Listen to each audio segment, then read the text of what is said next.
You have $10. Not as a figure of speech. Literally, $10. It sits in your account at a regional bank with a logo you have never thought about, and the number $10 stares back at you from the ATM screen with a bureaucratic neutrality that feels, somehow, like a verdict. You press cancel. You walk away. You have not eaten since yesterday morning. This is not a low point you will later frame as a turning point. You do not know it is a low point. It is just Tuesday. What the $10 means is very specific. You are doing the math constantly and getting better at it without trying. You know without looking that a pack of rice is $1.89 and the laundromat costs $3.50 per cycle. You do the subtraction the way other people breathe, reflexively, without choosing to. Your brain has reorganized itself around scarcity so quietly you will not notice until years later when you find yourself calculating at a restaurant you can easily afford and have to consciously tell yourself to stop. Rule 1. Scarcity is not only a financial condition, it is a cognitive one. The mind shaped by $10 does not automatically reshape itself at $10,000. That reshaping is a separate project, and most people never started. You find work. Yours pays $14.25 an hour and involves standing for 8 hours on a floor slightly too hard for the shoes you bought on clearance. You learn things no one will ever ask about on a resume. How to make 40 minutes feel like 10. How to read a manager's silence. How to carry fatigue like a coat you've stopped noticing you're wearing. These are not useless skills. They are the invisible curriculum of the early years. The first $1,000 you actually accumulate feels different. Previous money was always already allocated to rent, to the check engine light, to the thing you owed someone. This $1,000 is yours in a way that feels new and slightly suspicious. You check the balance more than you need to. What you are doing, though you won't name it this way for years, is replacing anxiety with inventory. The not knowing was always the worst part. The $1,000 is not security, it is legibility. You can read your own situation now, and that alone changes something in your posture. At $5,000, you begin to have preferences. Before, the cheapest option was the only option, and having one option is, in its way, a form of peace. Now you can occasionally choose the thing that is not cheapest. You buy a $40 chair instead of the $18 one and think about it for 2 weeks, not with regret, with something like surprise that you are someone who bought a $40 chair. At $10,000, you open a brokerage account. You put in $500 and buy an index fund. The balance drops 3% the following week, and you check it 4 times a day for 9 days before you stop checking. By the time you look again, it has recovered and added 1.2%. You understand compound growth as a concept. It will be several years before you feel it. The shift at $50,000 is harder to explain than the practical one. At $10, your horizon was Thursday. At $500, it was the end of the month. At $50,000, your horizon extends into the following year, and you realize you've been living with a temporal nearsightedness you didn't know you had because there was nothing to see past. Rule 2. A savings account with 3 months of expenses does not make you wealthy, it makes you a different kind of thinker. The two are often confused. They are not the same thing. At $100,000, the number feels like a threshold, even though functionally it is not. You screenshot your account balance when you cross it. You don't send the screenshot to anyone. The strange thing about $200,000 is that it feels more precarious than $50,000 did. At $50,000, the threats were concrete. At $200,000, they are abstract, a bad allocation, a sequence of returns problem, inflation you didn't account for.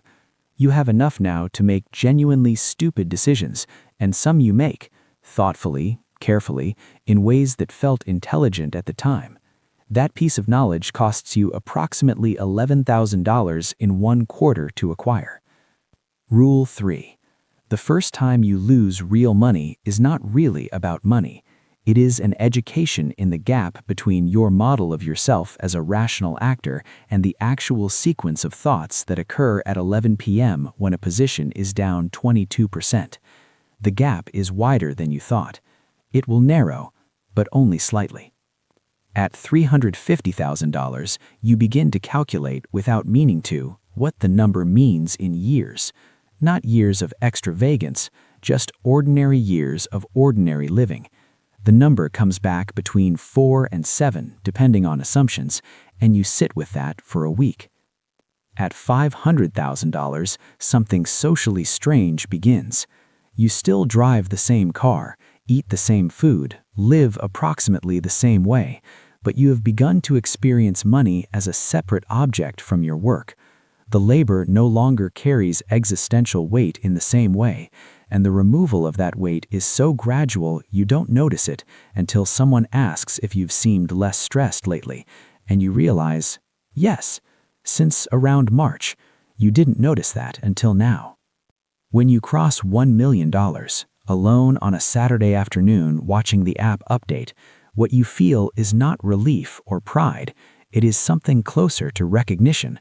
The way you'd feel looking at a photograph of a place you've been to taken from a slightly different angle.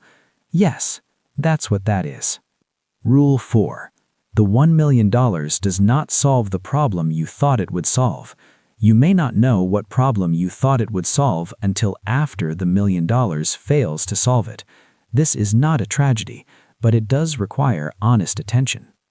At $2 million, you hire a fee-only financial advisor who charges $4,800 a year.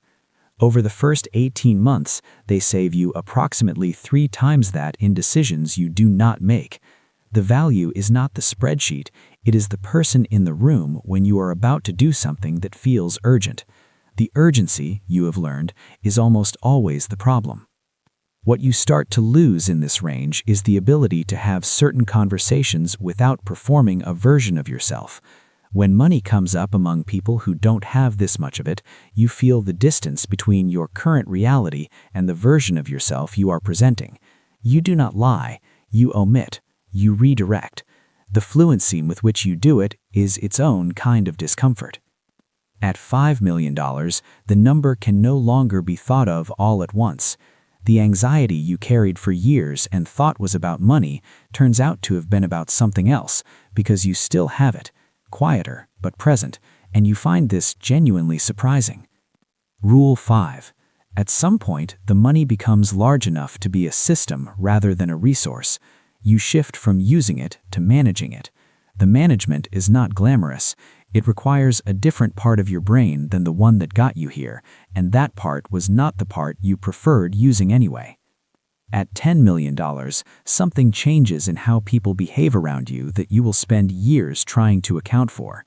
A slight shift in the angle of conversations, a new attentiveness that feels good and then quickly feels something else. People do not want more from you exactly. They want to be closer to whatever they think you represent.